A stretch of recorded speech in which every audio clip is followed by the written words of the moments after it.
السلام علیکم ورحمۃ اللہ وبرکاتہ، نحمده ونصلی علی رسولہ الکریم، اما بعد فاعوذ باللہ من الشیطان الرجیم، بسم اللہ الرحمن الرحیم، رب اشرح لی صدری ویسر لی امری واحلل عقدۃ من لسانی یفقہوا قولی۔ آج ہم فقہ القلوب کی دوسرے والیوم کے پیج 27 سے پڑھیں گے۔ ہم پڑھ رہے تھے فقہ التوحید کے بارے میں۔ وَهُوَ سُبْحَانَهُ الَّذِي لَا تَسْكُنُ الْأَرْوَاحُ إِلَّا بِحُبِّهِ، اور وہ اللہ سبحانہ تعالی ایسی ذات ہے کہ نہیں سکون پاتی روحیں مگر اس کی محبت میں، یعنی انسان کی روح بے چین ہی رہتی ہے جب تک انسان کو اللہ کی محبت نصیب نہ ہو۔ وَلَا تَطْمَئِنُّ الْقُلُوبُ إِلَّا بِذِكْرِهِ، اور نہیں اطمینان ہوتا دلوں کو مگر اسی کے ذکر میں، اس کی یاد میں۔ وَلَا تَزْكُو الْعُقُولُ إِلَّا بِمَعْرِفَتِهِ، اور نہیں اضافہ ہوتا یا پاک ہوتی عقل انسان کی مگر اس کی معرفت کے ساتھ۔ وَلَا تَحْيَا الْقُلُوبُ إِلَّا بِلُطْفِهِ، اور نہیں زندہ ہوتے دل مگر اس کی مہربانی سے۔ وَلَا يَقَعُ أَمْرٌ إِلَّا بِإِذْنِهِ، اور نہیں واقع ہوتا یا سرزد ہوتا امرن کوئی بھی کام، الا بِإِذْنِهِ مگر اسی کے اذن سے، یعنی اللہ کا اذن ہو تو کام ہوتا ہے۔ وَلَا يَزُولُ إِلَّا بِأَمْرِهِ، اور نہ وہ زائل ہوتا ہے یا ختم ہوتا ہے مگر اسی کے حکم سے، یعنی کوئی ہوتا ہوا کام ختم نہیں ہوتا مگر اللہ ہی کے اذن سے۔ وَلَا يَزِيدُ وَلَا يَنْقُصُ إِلَّا بِعِلْمِهِ وَمَشِيئَتِهِ، اور نہ کوئی کمی بیشی ہوتی ہے، یزید کا مطلب بڑھتا ہے اور ینقص کم ہوتا ہے، یعنی کوئی کمی بیشی نہیں ہوتی کسی چیز میں مگر اس کے علم اور مشیت کے ساتھ، یعنی اللہ کو سب پتا ہوتا ہے کون سی چیز کم ہو رہی ہے۔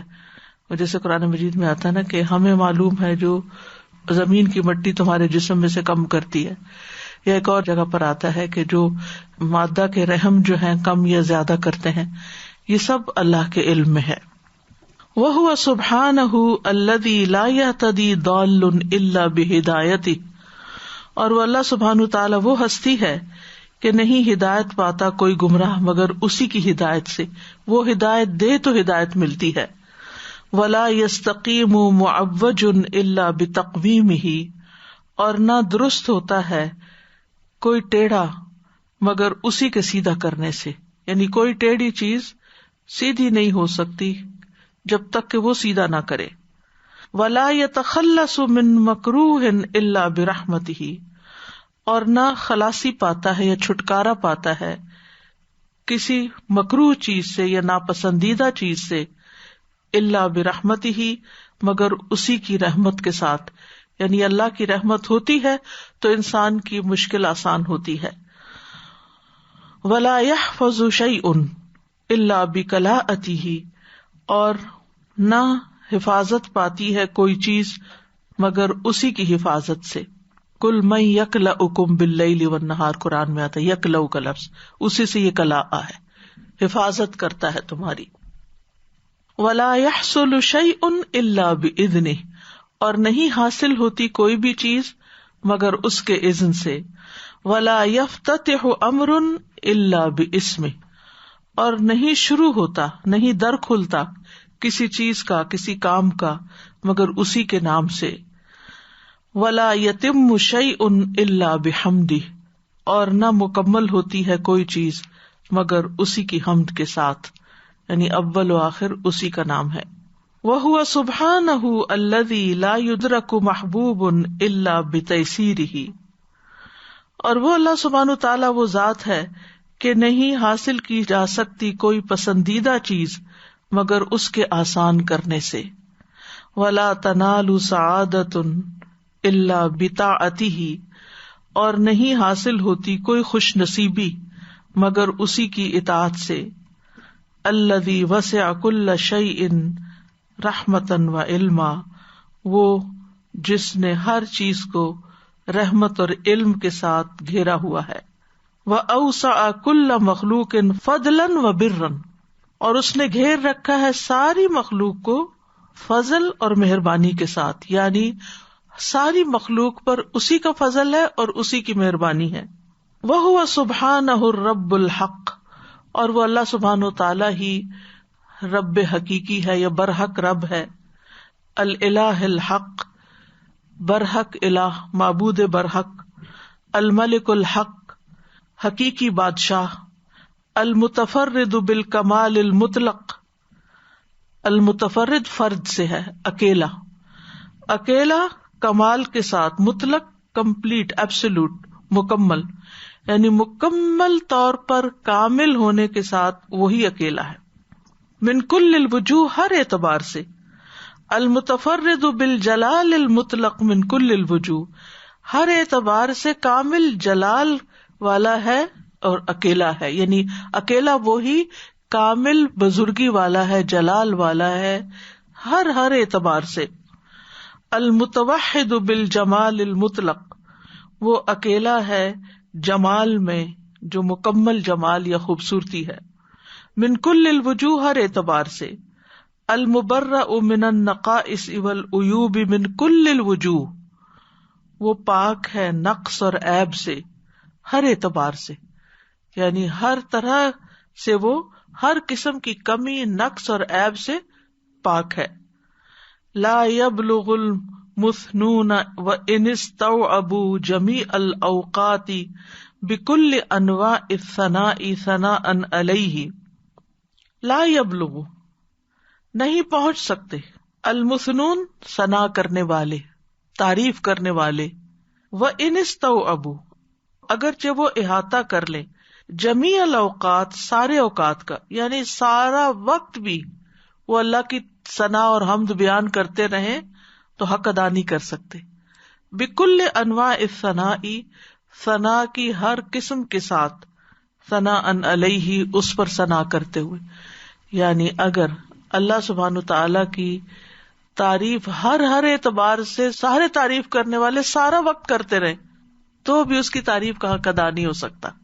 بل ثناؤہ علی نفسہ اعظم و اکبر و اشمل من ثناء الخلق علیہ، بلکہ اس کی ثنا اپنی ذات پر، یعنی اللہ تعالیٰ اپنی جو تعریف خود کرتا ہے وہ زیادہ بڑی ہے، اکبر زیادہ بڑی ہے، وہ اشمل اور شامل ہے، یعنی ہر لحاظ سے کمپلیٹ ہے.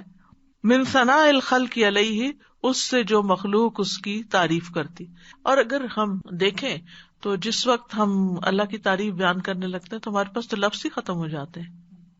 بس ہمیں جو لفظ بتا دیے گئے ہیں نبی صلی اللہ علیہ وسلم کے ذریعے یا قرآن کی آیات کے ذریعے، وہ حمد والا ایک کارڈ بھی ہے الحمدللہ کا، وہ بھی اسی مقصد کے لیے بنایا گیا تھا کہ ہم اللہ تعالیٰ کی تعریف کریں اور اللہ کا شکر ادا کریں. ہمیں خود سے، یعنی مطلب میرے مائنڈ میں تو یہ کانسیپٹ تھا کہ میرے پاس الفاظ ہی نہیں ہے. جیسے ہم یہ ایک تو تکلفاً بولتے ہیں نا، الفاظ ہی نہیں کہ آپ کو شکریہ ادا کرے. وہ انسانوں کے لیے بھی ہم بول دیتے ہیں کہ شکریہ ادا کرنے کے لیے الفاظ نہیں. تو اگر انسانوں کا شکریہ ادا کرنے کے لیے ہم جیسوں کے پاس الفاظ نہیں تو پھر اللہ سبحانہ تعالیٰ کی تعریف کرنے کے لیے کہاں سے الفاظ ہیں؟ تو زیادہ بہتر تعریف وہی ہے جو اللہ سبحانہ تعالیٰ نے اپنی خود فرمائی ہے، اور وہ یا تو قرآن کی آیات میں ہمیں مل جاتی ہے یا پھر احادیث سے مل جاتی ہے. تو انہی الفاظ کے ساتھ اگر ہم تعریف کریں تو وہی بجا ہے اور وہی سب سے افضل تعریف ہے. رہی مدح وغیرہ، یعنی اللہ سبحانہ تعالیٰ کی شان میں جو حمد پڑھی جاتی ہے، الفاظ جو ادا ہوتے ہیں، تو وہ بھی آپ ساری دنیا کی حمد اکٹھی کر لیں تو زیادہ زیادہ کتنی بنے گی. اور وہ الفاظ اپنے اندر وہ جامعیت ہی نہیں رکھتے کہ جس سے حمد کا حق ادا ہو سکے. تو اس لیے جو اللہ تعالیٰ نے خود کی ہے وہ سب سے بہتر ہے. سبحانک لا نحصی ثناء علیک انت کما اثنیت علی نفسک، پاک ہے تو، ہم تیری ثنا کی طاقت ہی نہیں رکھتے، اس کا شمار ہی نہیں کر سکتے، یعنی تیری تعریف کرنے کا، جیسا کہ تو نے اپنی ذات پر خود اپنی تعریف کی ہے. سبحانہ، پاک ہے وہ، هو اللہ الواحد القہار، وہ اللہ ایک غالب ہے.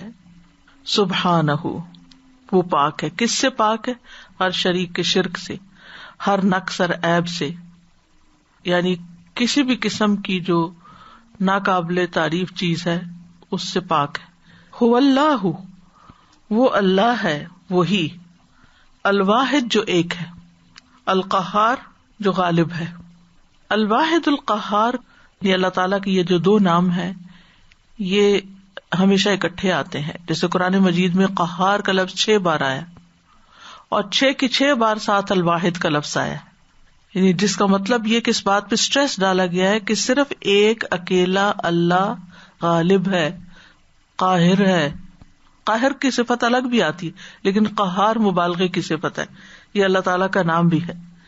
قہر غلبہ اور تسلط انسان کے حق میں مذموم ہوتا ہے، یعنی ناپسندیدہ ہوتا ہے کہ کوئی کسی کے اوپر قہر کرے. وہ پنجابی میں کہتے ہیں قہر خدا دا. تو اس کا مطلب کیا ہے؟ اس کا یہ مطلب نہیں اللہ کے حق میں قہر ناپسندیدہ نہیں. اگر کوئی کہتا ہے قہر خدا دا تو اس کا مطلب یہ نہیں ہے کہ نعوذ باللہ اللہ تعالیٰ ظلم کر رہا ہے. لیکن یہ جملہ بولتے کب ہے؟ جب کوئی ظلم دیکھتے ہیں تو اس وقت بولتے ہیں، غلط جگہ پہ بولتے ہیں ہم. اللہ تعالیٰ ظلم نہیں کرتا، وہ کہتے قہر مچ گیا. تو انسانوں کے حق میں قہر ناپسندیدہ چیز ہے، لیکن اللہ سبحانہ تعالیٰ کے حق میں پسندیدہ ہے، کیونکہ اصل قوت اختیار غلبہ تو اسی کے پاس ہے اور باقی سب ہم مقہور ہیں. مقہور کا مطلب ہے ہم اس کے کنٹرول میں ہیں، ہم مغلوب ہیں، ہم اس کا مقابلہ نہیں کر سکتے. ہم اس کی نافرمانی کر کے کہاں بھاگ سکتے ہیں، اس کو ناراض کر کے کہاں جا سکتے ہیں، کوئی جگہ نہیں ہے. تو یہ اللہ سبحانہ تعالیٰ ہی ہے کہ وہ سب کے اوپر غالب ہے. اچھا، اگر کوئی ٹائرنٹ جو ہے یا کوئی ظالم یا کوئی جابر وقتی طور پر کسی کے کنٹرول میں نہیں ہے، ہوتا ہے نا مسلمان دنیا میں بھی اور دیگر دنیا میں بھی کئی ایسے ظالم بادشاہ یا ایسے رولرز گزرے ہیں کہ جنہوں نے انسانیت پہ بڑا بڑا ظلم ڈھایا. ہٹلر کا نام عام طور پر لیا جاتا ہے، ہر کوئی ڈرتا تھا کیونکہ کوئی اس کو کنٹرول نہیں کر پاتا تھا. اسی طرح اور بھی ہیں، فرعون کا نام لیا جاتا ہے، ابو جہل کا لیا جاتا ہے. یعنی یہ ان لوگوں میں سے ہیں جو بڑے متکبر تھے یا جن کا بڑا غلبہ تھا، وہ کہتے تھے ہم ہی خدا ہیں. فرعون نے جو کہا، تو ہم دیکھتے ہیں کہ موت نے ان کو بھی مغلوب کر دیا. کتنے بھی بڑے سے بڑے جبابرہ ہوں، کتنے بڑے بڑے بادشاہ ہوں، کتنے بڑے بڑے مالدار ہوں، علم کے اعتبار سے یا بزنس کے اعتبار سے بزنس ٹائکونز ہوں، مالی اعتبار سے دنیا میں سب سے امیر ترین لوگ ہوں، لیکن آپ دیکھیے کہ موت ایک ایسی چیز ہے کہ جو ہر نیک و بد کو مغلوب کر دیتی ہے. اور اللہ سبحانہ تعالیٰ ایسی ہستی ہے کہ جس پر موت نہیں آئے گی. نیند ہی مغلوب کر دیتی ہے، ہمیں بیماری مغلوب کر دیتی. یعنی ہماری لمٹس ہیں، جتنے مرضی ریسورسفل ہوں ہم، ہماری لمٹس ہیں. ہمارا اپنا دماغ، اپنی زبان، اپنے ہاتھ پاؤں ساتھ چھوڑ جاتے ہیں جن کو ہم اپنا کہتے ہیں. کوئی چیز اپنی نہیں، اولاد ہو، کچھ بھی چیز ہے. ہمارا زور کس پہ چلتا ہے؟ کوئی بھی نہیں. وقتی طور پر اگر کوئی سمجھتا ہے کہ میرا زور کسی پہ چلتا بھی ہے تو وہ اس کی بھول ہے. اصل تو اللہ ہی القہار ہے. تو ہمیں جیسے کل بھی برکہ کے لیکچر میں بات ہوئی تھی نا کہ برکت حاصل کرنے کے لیے اللہ کی صفات کے ساتھ زندگی بسر کرنی چاہیے. کیا مطلب ہے؟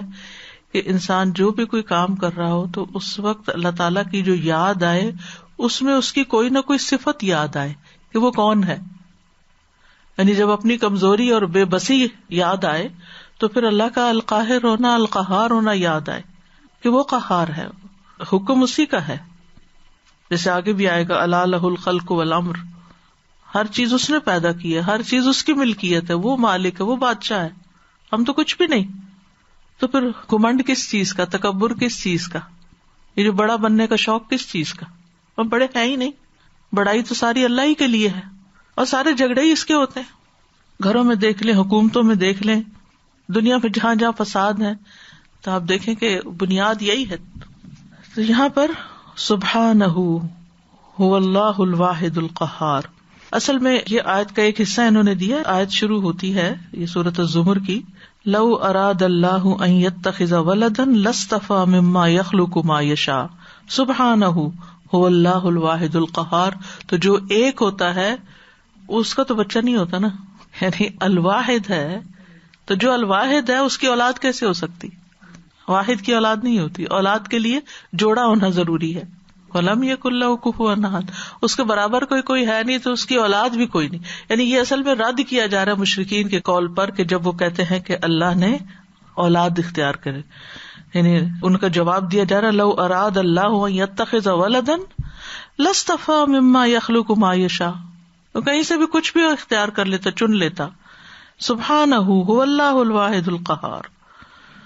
اچھا, اس کو الواحد القہار کو اسم اعظم بھی کہا گیا بعض علماء کے نزدیک. یہ وہ نام ہے جن کے ساتھ دعا قبول ہوتی ہے. تو بہرحال ہر چیز اس کی قدرت میں ہے, اس کے آگے جھکی ہوئی ہے, اس کے آگے خاشع ہے. ان مدلول کلمۃ التوحید لا الہ الا اللہ, بے شک کلمۃ توحید کا جو معنی ہے لا الہ الا اللہ, یقتضی تقاضا کرتا ہے ان تکون الحاکمیت العلیٰ للہ وحدہ فی حیات البشر, کہ بلند حاکمیت اکیلے اللہ ہی کی ہو انسان کی زندگی میں. یعنی انسان کے اوپر صرف ایک اللہ ہی کا حکم چلنا چاہیے, اس کا حکم سب سے اوپر ہونا چاہیے, یہ تمام انسانوں کے لیے. کما ان لہ الحاکمیت العلیٰ فی تدبیر الکون سواء, جیسا کہ اسی کی بلند حاکمیت ہے کائنات کی تدبیر میں برابر طور پر. فہو سبحانہ الحاکم الذی یحکم فی الکون والعباد بقضائہ وقدرہ, بس وہ اللہ سبحانہ تعالی ہی حاکم ہے جو کائنات میں اور بندوں میں اپنی قضاء و قدر کے ساتھ حکومت کرتا ہے. وَهُوَ الْحَاكِمُ الَّذِي يَحْكُمُ فِي حَيَاةِ الْعِبَادِ بِمَنْهَجِهِ وَشَرِيعَتِهِ, اور وہ ایسا حاکم ہے جو بندوں کی زندگی میں حکومت کرتا ہے اپنی منہج اور شریعت کے ساتھ. یعنی بندوں پہ اللہ کا حکم چلنا چاہیے. ایک تو قضاء و قدر کا حکم اللہ ہی کا چلتا ہے, سمجھ آ گئی, اور دوسرا جس معاملے میں اختیار دیا گیا شریعت کو اختیار کرنے کا, اللہ تعالیٰ کے احکامات کو ماننے کا, تو وہ بھی اسی کا ہی حکم چلنا چاہیے. وَبِنَاءً عَلَى هَذَا لَا يَعْتَقِدُ الْمُسْلِمُ أَنَّ لِلَّهِ شَرِيكًا فِي خَلْقِ الْكَوْنِ وَتَدْبِيرِهِ وَتَصْرِيفِهِ, اس بنا پر, یعنی یہ جو ساری بات اوپر ہوئی ہے اس کے مطابق مسلمان اعتقاد نہیں رکھتا کہ اللہ کا کوئی شریک ہو کائنات کی تخلیق میں, تدبیر میں اور اس کے چلانے میں. تصریف کا مطلب تو پھیرنا یعنی چلانا. ولا يتقدم بالشعائر التعبدیۃ الا للہ وحدہ, اور نہ وہ پیش کرے کیا عبادت سے متعلق مناسک جو ہیں طور طریقے ریچولز مگر ایک اللہ اکیلے کے لیے. ولا يتلقى الشرائع والاوامر في شؤون الحیات الا من اللہ وحدہ, اور نہ لے فتلقى آدم, کیا مطلب ہے, تو لے لی, اخذ کرے, لے لیے, تو یہاں کیا ہے, نہ لے شریعت اور حکم زندگی کے معاملات میں مگر اللہ ہی سے, ایک اکیلے اسی سے. یعنی جب پیدا اس نے کیا ہے تو بات بھی اسی کی ماننی چاہیے.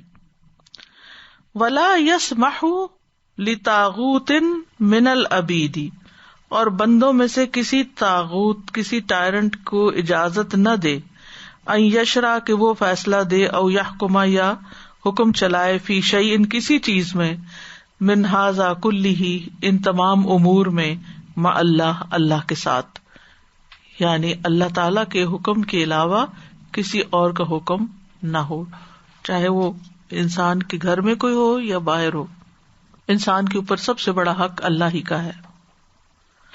وَإِنَّ مِنَ الْغَيُّورِينَ عَلَى الْإِسْلَامِ الْيَوْمِ, اور آج کے دور میں اسلام پر غیرت کھانے والے, وقبل اليوم, اور آج سے پہلے, من یتحدثون, جو بات کرتے ہیں گفتگو کرتے ہیں, لتصحیح صحیح قرار دینے کے لیے, شعیرۃ التعبدیہ عبادت کے طریقوں کو, او استنکار انحلال اخلاقی, یا انکار کرنا اخلاقی گراوٹ کا, یعنی جو اخلاقی اعتبار سے گھٹیا پن ہے اس کا وہ انکار کرتے ہیں.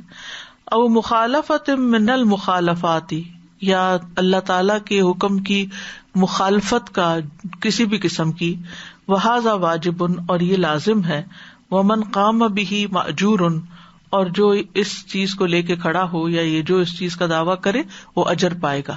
کیا کہ کوئی اخلاقی گراوٹ قابل قبول نہیں, کوئی دین کی مخالفت قابل قبول نہیں, کوئی شریعت کے طریقوں کو بدلنے کا جو ہے, جیسے وہ قرآن میں آتا ہے نا کہ یہ کہتے ہیں کہ اس قرآن کو بدل دو یا کوئی اور لے آؤ. تو جو دینی غیرت رکھنے والا انسان ہے وہ اس چیز کو کبھی بھی برداشت نہیں کرے گا, اور وہ اس کا انکار کرے گا اور اس پر وہ اجر پائے گا. کوئی آدمی تھا اور انہوں نے اپنے بیٹے کی شادی کی اور لڑکی جو چھوٹی ایج کی تھی, تو جب وہ چلی گئی تو کچھ سال ہو گئے تو بچہ نہیں ہوا اس کا. تو وہ جو سسر تھے اس کے, وہ ہر وقت اس کو کہتے تھے میں تمہیں گھر سے باہر نکالوں گا, میں تمہیں طلاق دلواؤں گا, تم یہاں نہیں رہ سکتی. اور وہ ڈرتی تھی کیونکہ اس کے ابو بھی نہیں تھے. تو ایک دن وہ انہوں نے کہا کہ آج تو میں واپس آتا ہوں نا اور میں تمہیں گھر سے نکالتا ہوں, دیکھتا ہوں کہ تم کیسے اس گھر میں رہتی ہو. اور چلے گئے, اور یہ ڈر کے جس طرح پہلے روتی تھی پھر رونے لگ گئی. تو اتنی دیر میں سے 12 آوازیں آنے لگی کہ فوت ہو گئے ہیں, گر گئے, مر گئے. اور یہ ڈر کے الماری کے اندر چلی گئی, کپڑوں کی الماری کے اندر چھپ گئی کہ یہ اب مجھے مار دیں گے, کہ شاید میری وجہ سے ان کو کچھ ہوا. ظاہر ہے گھر میں جھگڑا ہوا تھا. تو اس کی بہنیں آ گئی اور اونچا اونچا کہنے لگی کدھر ہے بھابھی, کدھر ہے بھابھی. اور یہ اور کام پہ اسے خود سنا ہے کہ میں اور کانپنے لگی کہ کیا اب کیا ہوگا, اب یہ مجھے مار دیں گے اور میری امی کو پتہ بھی نہیں چلے گا. تو جب وہ آئی تو انہوں نے اس کے پاؤں پکڑ لیے, ہمارے ابو کو معاف کر دو. اور کہنے لگی ہمارے ابو کو معاف کر دو. اور اس نے معاف کر دیا. اللہ سبحانہ تعالیٰ ان کی مشکلیں آگے کی آسان کرے. لیکن کوئی کتنا بھی ٹائرنٹ ہو اور کتنا بھی روب جمائے, آخر اللہ تعالیٰ اس کو توڑ ہی دیتا ہے. ابھی ریسنٹلی ایک بچی نے 1-2 دن پہلے ہی مجھے لکھا اور بہت بیچاری رو بھی رہی تھی اور اس کو کچھ سمجھ ہی نہیں آ رہی تھی. 4 بچے بھی ہیں اور نہ پیچھے جب واپس جا سکتی ہے نہ رہنے کے قابل ہے, کہ شوہر کو جب غصہ آتا ہے تو اتنی بد زبانی, اتنی بد اخلاقی, اتنی گالی. اور وہ ہائیلی ایجوکیٹڈ لڑکی کہتی کہ مجھ سے سنا نہیں جاتا, برداشت نہیں ہوتا, کیونکہ میں نے بچپن سے اتنے لاڈوں میں ماں باپ نے پالا. تو میں نے کہا کہ کیا کہتے ہیں؟ کہتے میرے ہسبینڈ کہتے ہیں کہ میں تمہیں توڑ کے چھوڑوں گا, توڑ کے رکھوں گا تمہیں. میں نے کہا تم کہو میں ٹوٹ گئی ہوں, آپ بتائیں واٹ نیکسٹ. یعنی کتنا توڑنا ہے, کیا توڑنا ہے, کیا نکالنا ہے, اللہ سے نہیں ڈرتے. استاذہ جی ہدایت ہے نا, کسی کو بھی اللہ تعالیٰ دے دے. Recently I met somebody and he never used to accept that Allah is there and everything is done by Allah subhanahu wa ta'ala. And he's talking to me on the phone and he said, I just wanted to let you know that I was realizing that even this virus is less than an atom and Allah subhanahu wa ta'ala has made this virus an ibrat for everybody. It's a big lesson for everybody. And I said, Alhamdulillah, Alhamdulillah, at least somebody has said, whom I've never in my life ever heard about this, that they never acknowledged Allah subhanahu wa ta'ala's power and Allah subhanahu wa ta'ala's qahr. اور اللہ کی power اتنی سی ذرے سے بھی چھوٹی چیز میں نظر آ گئی نا, جب اللہ دکھانا چاہے سب کو ہلا دیا, سب کو, بڑے بڑوں کو. لیکن اوجب منہ انکار المنکر الاکبر, لیکن اس سے لازم آتا ہے ایک بڑا منکر, بڑی برائی. وہو قیام حیات الناس علی غیر التوحید فی العبادات والمعاملات والمعاشرات والاخلاق وغیرہا, اور وہ قائم ہونا انسانوں کی زندگی کا توحید کے علاوہ کسی اور چیز پر, عبادات, معاملات, معاشرات, اخلاق وغیرہ میں. یعنی یہ سب سے بڑا منکر ہے کہ انسانوں کی زندگی میں یہ عبادتیں, معاملات, معاشرت, اخلاق وغیرہ توحید کے علاوہ کسی اور چیز پر قائم ہو, شرک وغیرہ پر یا کفر پر. یہ پیچھے والی بات سے کنیکٹڈ ہے نا, استنکار. یعنی ایک ہے برائیوں وغیرہ کا انکار کرنا اور یہ سب, لیکن اس سے بھی بڑی چیز یہ ہے کہ توحید کے بغیر زندگی کی بنیاد رکھنا. والمرض المنتشر فی العالم اليوم, آج کی دنیا میں جو بیماری پھیلی ہوئی ہے, ہوا تصدع جدار التوحید, وہ ہے توحید کی بنیاد یا توحید کی دیوار کو توڑنا. تصدع صدع سے ہے پھاڑنا, توڑنا. فالناس یتوجہون, تو لوگ متوجہ ہوتے ہیں, فی عباداتہم الی اللہ, اپنی عبادتوں میں اللہ کی طرف. ویتوجہون فی قضاء حاجاتہم الی غیر اللہ, اور اپنی حاجات کے پورا کرنے کے لیے وہ رخ کرتے ہیں غیر اللہ کا. سبحان اللہ, کتنی صحیح بات انہوں نے کی ہے. اور وہ کیا کہ مسجد بھی چلے جاتے ہیں, نماز بھی پڑھ لیتے ہیں, لیکن اگر اولاد نہ ہو تو کسی دربار پہ چلے جاتے ہیں. یہ نہیں کہ اللہ ہی کے آگے جھکے, مسجد میں ہی دعا کریں اور وہیں اللہ کو پکاریں یا اس کے علاوہ بھی پکاریں، یہ ریئلائز ہی نہیں کرتے کہ یہ شرک کی کتنی بڑی قسم ہے. اور غیر اللہ میں کون کون ہے؟ من الناس لوگ، والاحوال حالات، والاشیاء اور چیزیں، والاحجار اور پتھر، والاشجار اور درخت، والاموات اور مردے، والحیوانات اور جانور. یہ ہر ایک کو معبود بنایا ہوا ہے. وَلِإِزَالَةِ هَذَا الْمَرَضِ الْخَطِيرِ نَتَوَجَّهُ إِلَى اللَّهِ فِي كُلِّ شَيْءٍ. اس خطرناک مرض کو دور کرنے کے لیے ہم ہر معاملے میں اللہ کی طرف متوجہ ہوں. یعنی شرک سے بچنے کے لیے کیا ضروری ہے کہ ہم ہر معاملے میں اللہ ہی کی طرف رجوع کریں. فَهُوَ الَّذِي بِيَدِهِ كُلُّ شَيْءٍ، وہی تو ہے جس کے ہاتھ میں ہر چیز ہے. یہ یقین آ جائے نا کہ ہر چیز اللہ کے ہاتھ میں، تو پھر کسی اور کی طرف رخ بھی نہ کریں. وَعِندَهُ خَزَائِنُ كُلِّ شَيْءٍ، اور اسی کے ہاتھ میں ہر چیز کے خزانے ہیں. جیسے قرآن مجید میں آتا نا وَإِن مِّن شَيْءٍ إِلَّا عِندَنَا خَزَائِنُهُ وَالْقَادِرُ عَلَى كُلِّ شَيْءٍ، اور وہ ہر چیز پر قادر بھی ہے. خزانے بھی سارے اس کے پاس ہیں، ہر چیز اس کے کنٹرول میں ہے، اور وہ دینے پہ بھی قادر ہے، اور ہر چیز کا مالک بھی وہی ہے. لیکن ہم پھر توجہ کرتے ہیں دوسروں کی طرف، دوسروں سے آس رکھتے ہیں، دوسروں سے امیدیں رکھتے ہیں، دوسروں پہ توقع کر بیٹھتے ہیں کہ وہ ہمارے مسائل حل کرے گا، اور اللہ سبحانہ وتعالیٰ کی طرف رجوع ہی نہیں کرتے. یعنی کس قدر ہم اپنا نقصان کرتے ہیں.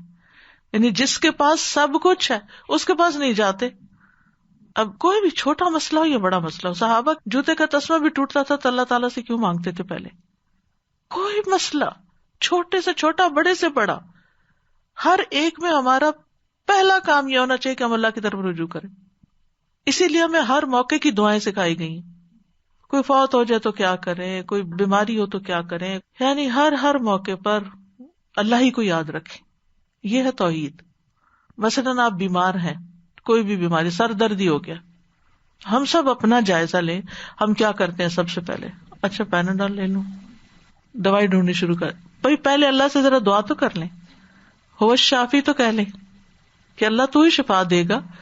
پیناڈول نہیں یا ٹائلانول نے تو شفا نہیں دینی، وہ بھی جب شفا دے گی جب تو ڈالے گا. یہ یقین ہونا چاہیے. تو روزمرہ کے چھوٹے چھوٹے کام، پیاس لگی ہے، اللہ کا خیال بیچ میں سے نکل جاتا ہے.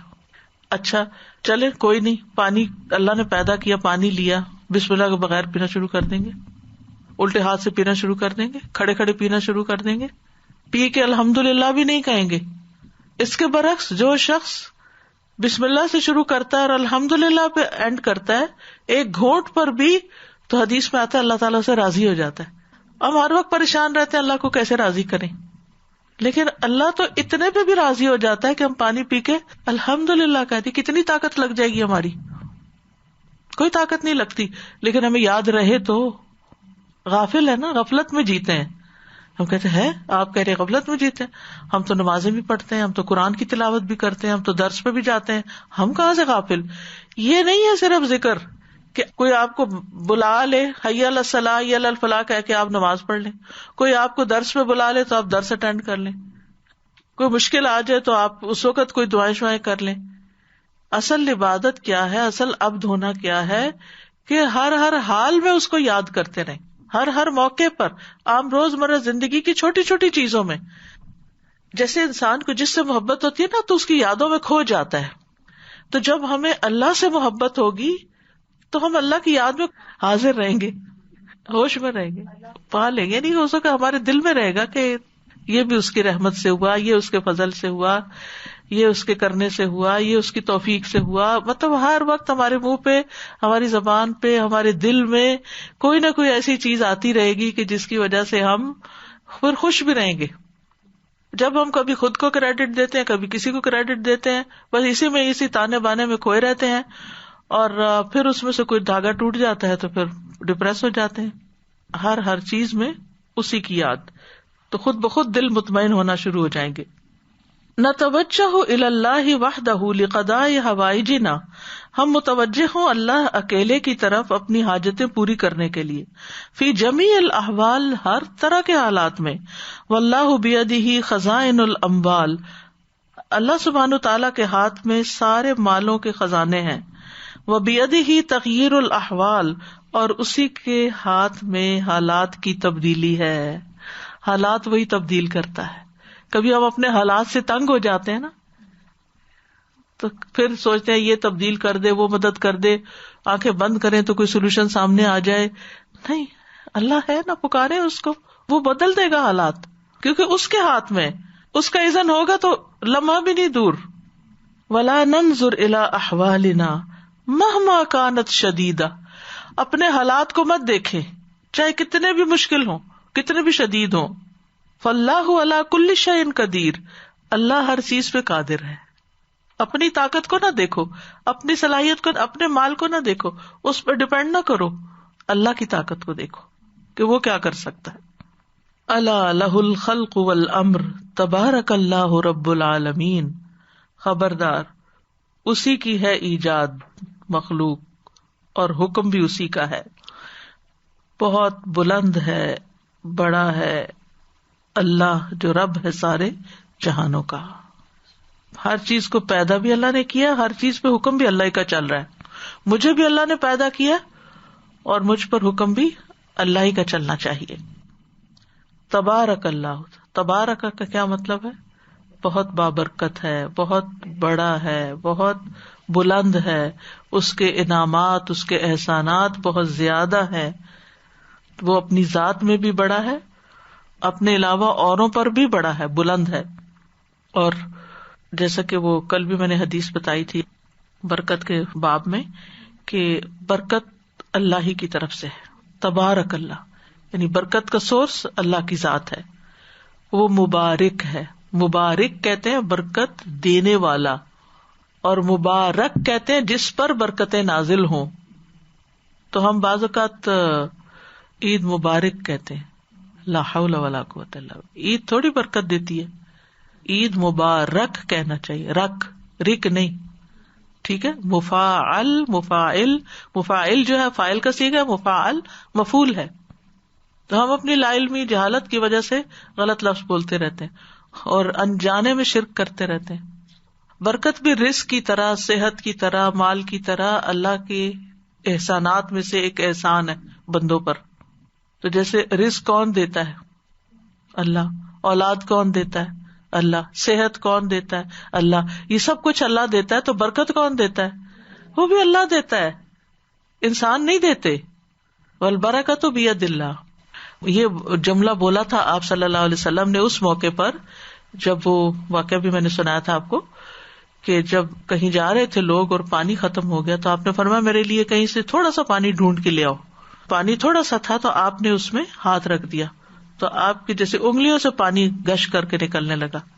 تو اس پر آپ نے فرمایا کہ البرکۃ من اللہ، اللہ نے یہ پانی پلایا، تاکہ لوگ یہ نہ سمجھیں کہ یہ نبی صلی اللہ علیہ وسلم دے رہے ہیں. آپ نہیں دے رہے تھے، اللہ دلوا رہا تھا آپ کے ہاتھ سے. تو یہ برکت تھی، اللہ نے آپ میں برکت ڈالی اور اس برکت سے پھر پانی جاری ہو گیا. لیکن برکت ڈالنے والا اور دینے والا اللہ ہی ہے، بجائے بارک اللہ. ہاں یہ بھی غلط ہے، غلط ہے نا. انا للہ. یہ کئی دفعہ میں نے دیکھا ٹیچرز نے لکھا ہوتا ہے اور زیر ڈالی بھی ہوتی ہے، یا بعض اوقات لکھتے ہیں نا جب بارک اللہ کی بجائے تو بارک اللہ لکھ دیتے. بھائی تم کون ہو برکت دینے والے؟ بارک کا کیا مطلب ہے؟ بارک فعل امر ہے کہ آپ برکت دیں. آپ کہاں سے دیں گے؟ آپ تو مالک ہی نہیں ہے اس کے. جیسے آپ رزق روزی کسی کے مالک نہیں، آپ کسی برکت کے مالک نہیں. چاہے اللہ نے آپ کے اندر ڈالی ہوئی ہے برکت، آپ کو مبارک بنایا، جیسے حضرت عیسیٰ علیہ السلام کو وجعلنی مبارکن اینما کنت، لیکن عیسیٰ علیہ السلام دے نہیں رہے تھے کسی کو، وہ ان کے اندر تھی، اس سے وہ فائدہ پہنچاتے تھے. یعنی جو مبارک شخص ہوتا ہے وہ فائدہ مند ہوتا ہے, نفع پہنچانے والا. جیسے حدیث میں آتا ہے خیر الناس من ينفع الناس, لوگوں میں سب سے اچھا وہ ہے جو لوگوں کو نفع دے. وہ نفع پہنچاتا ہے یعنی دوسروں کے کام آتا ہے, دوسروں کی مدد کرتا ہے, خیرخواہی کرتا ہے, لیکن وہ اصل اس کا جو سورس ہے اللہ کی ذات ہے. ہم وسیلہ ہوتے ہیں, ہم ذریعہ ہوتے ہیں, ہم مینز ہوتے ہیں. جیسے رزق اللہ دیتا ہے تو کیا مطلب ہماری پلیٹ میں اوپر سے کوئی چیز آ کے گرتی, کھیت اگاتا ہے اور اس کے ذریعے وہ وسیلہ بنتے ہیں نا یہ ساری چیزیں, پھر وہ ہم تک پہنچتا ہے. خود سے تو خود نہیں کوئی کر سکتا, کمانڈ کہیں اور سے آتی, اذن کہیں اور سے آتا ہے, وہ دیتا ہے. Nobody gets the nazar, then we should say بارک اللہ فیک, بارک اللہ فیکا with زبر بارکا, ماضی کا صیغہ بولیں گے جیسے صلی اللہ علیہ وسلم اور اللہم صلی وسلم. اللہ سے ہم کہہ سکتے ہیں کہ آپ بھیجے, لیکن بندوں سے نہیں ہم کہہ سکتے. الا لہ الخلق والامر تبارک اللہ رب العالمین. فابراہیم صلی اللہ علیہ وسلم لیس معہ قوۃ ولا جیش. ابراہیم علیہ السلام کے پاس نہ تو کوئی قوت تھی نہ کوئی لشکر تھے. ولکن اللہ معہ, لیکن اللہ آپ کے ساتھ تھا. فقلب اللہ سبحانہ صلاح الاعداء وہو النار من ضار الی نافع. تو الٹ دیا اللہ سبحانہ تعالیٰ نے دشمنوں کے اسلحے کو جو کہ آگ تھی نقصان سے نفع کی طرف, نقصان پہنچانے والی تھی نفع دینے والی بن گئی. وصارت النار بامر اللہ بردن وسلاما, اور اللہ کے حکم سے وہ آگ ٹھنڈی ہو گئی, سلامتی والی ہو گئی. علی خلیل الرحمن, اللہ کے دوست پر, رحمان کے دوست پر. والمشرکون فی بدر معہم قوۃ الاسباب. بدر کے میدان میں مشرکوں کے پاس قوت کے اسباب موجود تھے. والمؤمنون مع رسول اللہ قلۃ فی العدد والعدہ, اور مومن رسول اللہ صلی اللہ علیہ وسلم کے ساتھ کم تھے, عدد میں بھی اور تیاری میں بھی. عدہ کہتے ہیں لو ارادوا الخروج لاعدوا عدۃ. ٹھیک ہے, سورۃ توبہ میں آتا ہے نا کہ اگر یہ منافق ان کا ارادہ ہوتا جنگ میں جانے کا تو کچھ تیاری کرتے. کوئی ایک نا اسکیجول اپنا ایسا بنائے کہ قرآن کا لفظی ترجمہ جو ہے نا وہ چاہے ہفتے میں 1 گھنٹہ لگائیں, چاہے روز کوئی اسکیجول بنائے, اس کو نا دہرایا کرے. اور بیسٹ کیا ہے, لرن قرآن ایپ. لرن قرآن ایپ ہے, آئی فون میں بھی ہے اور اس میں بھی. وہ اگر آپ ڈاؤن لوڈ کر لیں نا تو آپ جب فون کھولتے ہیں, جیسے صبح کے وقت آپ نے سب سے پہلے مثلا اپنا کام شروع کیا, کچھ بھی آپ کرتے ہیں, تو آپ وہ ایپ کھول سکتے ہیں اور ایپ کھول کے آپ 1 آیت 2 آیتیں 4 آیتیں 5 آیتیں ترجمہ دہرا لیں. کیونکہ میں کیوں ایپ کی بات کر رہی ہوں, الحمدللہ چھپے ہوئے قرآن بھی موجود ہیں, لیکن مشکل کیا ہے, وہاں تک جائے کون, اب اٹھائے کون, اب ہم لیٹ رہے ہیں, اب ذرا تھک گئے ہیں. کوئی بات نہیں, کھولے فون اور دوہرا لیں. خاص طور پر اگر آپ کی ڈیلی تلاوت کا کوئی اسکیجول ہے تو اس میں سے پڑھتے ہوئے جو لفظ آپ کو مشکل لگے نا, صرف اس لفظ کو جا کے, ابھی تک میرے ساتھ مشکل ہوتی.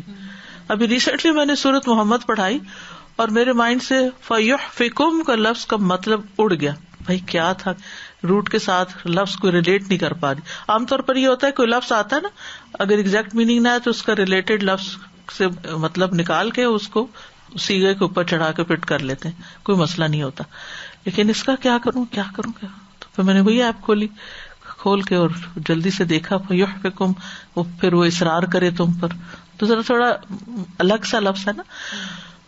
تو الحمدللہ اب انشاءاللہ نہیں بھولے گا, اگر پھر بھول گیا تو پھر وہی کروں گی. تو مطلب یہ کہ اب ہمارے ہاتھوں میں اللہ نے ایسے ٹول دے دیے ہیں کہ ہمیں ریویژن کرنا, پڑھنا کچھ مشکل نہیں رہا. صرف اپنی نا ایک روٹین بنا لیں, ایک ٹائم رکھ لیں, ایک جگہ رکھ لیں, اپنا ریلیکسیشن ٹائم رکھ لیں, وہ اس میں کھول کے دیکھ لیں تاکہ نمازوں کا بھی لطف آئے, تراویحوں کا بھی آئے, کئی آیت سنیں, کچھ ہو. اور سب سے بڑی بات ہے کہ قرآن کو تدبر سے پڑھنا اور سمجھ کے پڑھنا برکت کا باعث ہے. آپ اس برکت کو محسوس کریں گی اور حیران ہو جائیں گی اس پر. یہ اس قرآن کے ذریعے ایسی ایسی برکت آئی ہے, وقت میں بھی آئے گی, کام میں بھی آئے گی. ورنہ یہ ہے کہ ہمارے نہ تو کام ختم ہوتے ہیں اور نہ ہی ہمارے جان آزاد ہوتی ہے کسی وقت کہ ہم بوجھ اور اسٹریس سے ہٹیں کہ اب ہم فارغ ہیں. تو اپنے آپ کو قرآن کے لیے فارغ کیا کریں, انشاءاللہ فائدے آپ دیکھیں گے. لیکن اللہ معہم, لیکن اللہ ان کے ساتھ. فتوجہوا الیہ فنصرہم, تو وہ اس کی طرف متوجہ ہوئے تو اللہ نے ان کی مدد کی. وَأَهْلَكَ أَعْدَاءَهُمْ, اور اللہ نے ان کے دشمنوں کو ہلاک کر دیا. فالمؤمن حقا هو الذی یعلم ویتیقن, سچا مومن جو ہوتا ہے وہ جانتا ہے اور یقین رکھتا ہے ان الملک والتصریف والتدبیر بید اللہ تعالی لا بید غیرہ, کہ حکومت یا بادشاہت اور اس کو چلانا اور تدبیر کرنا ایک اکیلے اللہ کے ہاتھ میں, کسی اور کے ہاتھ میں نہیں ہے. فلا یرا نفعا ولا ضرا ولا حرکتا ولا سکونا ولا ظلمتا ولا نورا ولا خفضا ولا رفعا ولا قبضا ولا بسطا ولا حیاتا ولا موتا الا واللہ عز وجل خالقہ وفاعلہ ومدبرہ. وہ بندہ دیکھتا ہے, سمجھتا ہے, کوئی نفع نقصان, کوئی حرکت اور سکون, کوئی اندھیرا اور روشنی, کوئی نیچ اونچ, کوئی قبض کرنا اور کھول دینا, یعنی سکڑنا اور پھیلنا, اور زندگی اور موت کسی کے پاس نہیں مگر اللہ عز و جل ہی اس کا خالق ہے, اس کا کرنے والا ہے اور اس کی تدبیر کرتا ہے. فلا يحصل فی ملکہ سبحانہ حرکت ولا سکون, اللہ کی بادشاہت میں نہ کوئی حرکت اور نہ کوئی سکون, ولا حیات ولا موت, نہ زندگی نہ موت, ولا نفع ولا ضر, نہ نفع نہ نقصان, الا باذنہ, مگر اللہ کے اذن سے, وہ امر ہی اور اس کے حکم سے, وہ ارادت ہی اور اس کے ارادے سے ہوتا ہے. سب کچھ وہی کرتا ہے. سبحانہ, پاک ہے وہ. تبارک الذی بیدہ الملک, یہ ہے مطلب تبارک الذی بیدہ الملک کا. وہو علی کل شیء قدیر, بہت بابرکت ہے وہ جس کے ہاتھ میں ساری کائنات کی بادشاہت ہے اور وہ ہر چیز پر پوری قدرت رکھتا ہے. ہر روز رات کو ہم یہ سورت پڑھتے ہیں لیکن بس پڑھ دیتے ہیں, سوچ کے نہیں پڑھتے کہ ہر چیز کا مالک وہ ہے. تبارک الذی بیدہ الملک وہو علی کل شیء قدیر. وَأَهْلُ التَّوْحِيدِ مُتَفَاوِتُونَ فِي تَوْحِيدِهِمْ عِلْمًا وَمَعْرِفَةً وَحَالًا تَفَاوُتًا لَا يُحْصِيهِ إِلَّا اللَّهُ الَّذِي خَلَقَهُمْ وَيَعْلَمُ سِرَّهُمْ وَنَجْوَاهُمْ. اہل توحید جو ہیں, یعنی جو توحید کے ماننے والے بھی ہیں, وہ مختلف درجوں پر ہیں اپنی توحید میں. سب کی توحید ایک جیسی نہیں ہے. وہ درجے کس اعتبار سے؟ علم کے اعتبار سے, معرفت کے اعتبار سے, حال کے اعتبار سے. اتنا فرق ہے, لا یحصیہ الا اللہ, جس کو صرف اللہ ہی جانتا ہے, جس کا شمار وہی کر سکتا ہے. الذی خلقہم, جس نے ان کو پیدا کیا, ویعلم سرہم ونجواہم, اور وہ ان کی چھپی ہوئی باتیں بھی جانتا ہے, پوشیدہ بھی, اور ان کی سرگوشیوں سے بھی واقف ہے. فَأَكْمَلُ النَّاسِ تَوْحِيدًا الْأَنْبِيَاءُ وَالرُّسُلُ, سب سے زیادہ کامل توحید نبیوں اور رسولوں کی ہوتی ہے. وَالْمُرْسَلُونَ مِنْهُمْ أَكْمَلُ فِي ذَلِكَ, اور ان میں سے جو بھیجے ہوئے رسول ہیں ان میں سب سے زیادہ کامل, یعنی رسول اور اوپر درجے میں ہے. ٹھیک ہے. وَأُولُو الْعَزْمِ مِنَ الرُّسُلِ أَكْمَلُ تَوْحِيدًا, رسولوں میں سے جو اولو العزم ہیں, کتنے ہیں؟ 5, ان کی توحید سب سے زیادہ کامل ہے. وَهُمْ نُوحٌ وَإِبْرَاهِيمُ وَمُوسَى وَعِيسَى وَمُحَمَّد صلوات اللہ وسلامہ علیہم اجمعین, ان سب پر اللہ کا صلاۃ و سلام ہو. ان کی توحید سب سے کامل تھی. وَأَكْمَلُ أُولِي الْعَزْمِ تَوْحِيدًا الْخَلِيلَانِ محمد و ابراہیم علیہم الصلاۃ والسلام, اور ان پانچوں میں سے بھی سب سے زیادہ پکی توحید کس کی تھی؟ محمد صلی اللہ علیہ وسلم اور حضرت ابراہیم علیہ السلام کی, جو دونوں اللہ کے دوست ہیں. فقد قام بالتوحید بما لم يقم به غیرہما, وہ اس توحید کے ساتھ کھڑے ہوئے جس کے ساتھ کوئی اور ان کے علاوہ نہیں کھڑا ہوا.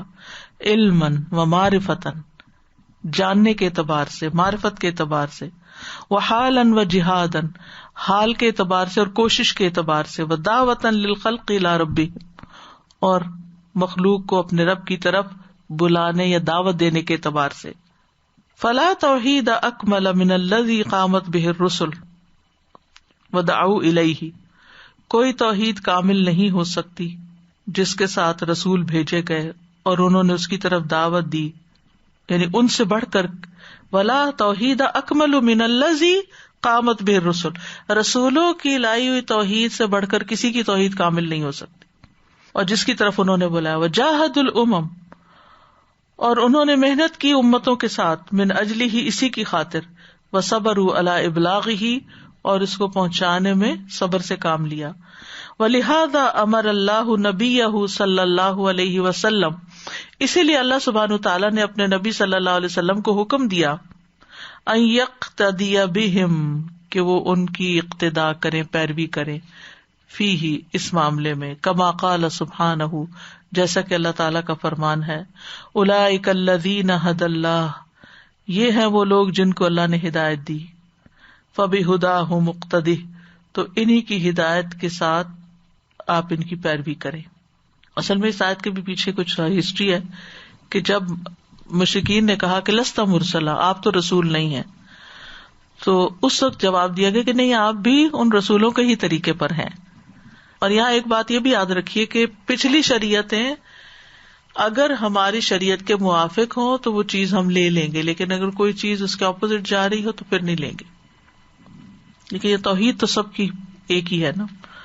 وَلَمَّا قَامُوا بِحَقِيقَةِ التَّوْحِيدِ جَعَلَهُمُ اللَّهُ أَئِمَّةَ الْخَلَائِقِ، اور جب وہ توحید کی حقیقت کے ساتھ کھڑے ہوئے تو اللہ نے ان کو مخلوق کا امام بنا دیا. یہدون بِأَمْرِهِ، جو اس کے حکم کے مطابق ہدایت دیتے ہیں، وَيَدُونَ إِلَيْهِ، اور اسی کی طرف دعوت دیتے ہیں، وَجَعَلَ الْخَلَائِقَ تَبَعًا لَهُمْ، اور مخلوق کو ان کے تابع کر دیا، کما قال سبحانہ، وجعلنا منہم ائمۃ یہدون بامرنا لما صبروا وکانوا بآیاتنا یوقنون، اور ہم نے ان میں ایسے امام بنائے جو لوگوں کو ہمارے حکم کے ساتھ ہدایت دیتے ہیں جب انہوں نے صبر کیا، یعنی اماموں نے، لیڈرز نے صبر سے کام لیا اور وہ ہماری آیات پر یقین رکھتے تھے. وَجَعَلْنَا مِنْهُمْ أَئِمَّةً يَهْدُونَ بِأَمْرِنَا لَمَّا صَبَرُوا وَكَانُوا بِآيَاتِنَا يُوقِنُونَ. تو اس سے یہ پتہ چلتا ہے کہ لیڈرشپ کی اہم ترین کوالٹی کیا ہے؟ صبر. جو اپنے آپ کو نہیں کنٹرول کر سکتا نا، وہ دوسروں کو بھی نہیں کر سکتا. جو اپنے آپ کو لیڈ نہیں کر سکتا رائٹ وے میں، تو دوسروں کو کیسے لیڈ کرے گا؟ تو اس لیے صبر ضروری. ان التوحید هو فطرۃ اللہ التی فطر الناس علیہا، بے شک توحید اللہ کا طریقہ ہے جس پر اس نے لوگوں کو پیدا کیا ہے. واخذ بها الميثاق علیہم، اور اس پر ان سے میثاق بھی لیا ہے، فی انفسہم، ان کی ذاتوں میں، وہم بعد فی عالم الذر، اور وہ میثاق عالم ارواح میں تھا. ٹھیک ہے، ذر جو ہے نا ذریت سے بھی ہے، اور ذر چونٹی کو بھی کہتے ہیں نا، یعنی انسانوں کو چونٹی کی شکل میں نکالا گیا تھا اور ان سے وعدہ لیا گیا تھا، الست بربکم. فالاعتراف بربوبیت اللہ وحدہ فطرۃ فی الکیان البشری، اللہ ایک اکیلے کی ربوبیت کا اعتراف کہ وہ ہمارا رب ہے، یہ انسانی جسم کی فطرت میں ہے. یا کیان کہتے ہیں اصل میں عمارت کو، کون سے نا، مزاج کے لیے بھی آتا ہے ہیولا جو ہے، یعنی انسان کی سرشت نہیں، جیسے ہم کہتے ہیں سرشت میں ہے. فطرتاً اودعها الخالق فیہ، یہ ایسی فطرت ہے جو اللہ نے، خالق نے اس کے اندر رکھ دی. وشہدت بها علی نفسها بحکم وجودها ذاتہ کما قال، اور اس نے اس کی گواہی بھی دی اپنے آپ پر اس کے ذات کے وجود کے حکم کے ساتھ. کما قال سبحانہ، جیسے اللہ تعالیٰ نے فرمایا، وَإِذْ أَخَذَ رَبُّكَ مِن بَنِي آدَمَ مِن ظُهُورِهِمْ، جب نکالا تیرے رب نے آدم علیہ السلام کی پشت سے، ذریتہم، ان کی ساری اولاد کو، جو آخری بندہ تک ہے نا قیامت تک آنے والا، ان کو نکالا. وَأَشْهَدَهُمْ عَلَىٰ أَنفُسِهِمْ، اور ان کو ان کے نفسوں پر گواہ بنایا، کہا الست بربکم، کیا میں تمہارا رب نہیں ہوں؟ قالوا بلی، سب نے اقرار کیا تھا جی ہاں، شہدنا، ہم نے گواہی دی. وشہدت بہا علی نفسہا جو پیچھے آیا نا. ان تقولوا یوم القیامت کہ کہیں تم قیامت کے دن یہ نہ کہو، لا معذوف ہے، اللہ تقولوا انا کنا عن ھذا غافلین کہ ہم تو اس سے غافل تھے. او تقولوا یا تم کہو انما اشرک آباؤنا کہ ہمارے باپ دادا نے شرک کیا تھا، من قبل اس سے پہلے، وکننا ذریۃ من بعدہم اور ہم ان کے بعد ان کی اولاد تھے تو ہم نے بھی کر لیا. افتہلکنا بما فعل المبطلون کیا تو ہمیں ہلاک کرے گا اس وجہ سے جو باطل پرستوں نے کیا، یعنی غلط کاروں نے کیا. وکذالک نفصل الآیات ولعلہم یرجعون اسی طرح ہم کھول کھول کے آیات کو بیان کرتے ہیں شاید کہ وہ لوٹ آئیں. وَإِذْ أَخَذَ رَبُّكَ مِن بَنِي آدَمَ مِن ظُهُورِهِمْ ذُرِّيَّتَهُمْ وَأَشْهَدَهُمْ عَلَىٰ أَنفُسِهِمْ أَلَسْتُ بِرَبِّكُمْ قَالُوا بَلَىٰ شَهِدْنَا أَن تَقُولُوا يَوْمَ الْقِيَامَةِ إِنَّا كُنَّا عَنْ هَٰذَا غَافِلِينَ أَوْ تَقُولُوا إِنَّمَا أَشْرَكَ آبَاؤُنَا مِن قَبْلُ وَكُنَّا ذُرِّيَّةً مِّن بَعْدِهِمْ أَفَتُهْلِكُنَا بِمَا فَعَلَ الْمُبْطِلُونَ وَكَذَلِكَ نُفَصِّلُ الْآيَاتِ وَلَعَلَّهُمْ يَرْجِعُونَ. وآخر دعوانا ان الحمد للہ رب العالمین. سبحانک اللہم وبحمدک اشہد ان لا الہ الا انت استغفرک واتوب الیک. السلام علیکم ورحمۃ اللہ وبرکاتہ.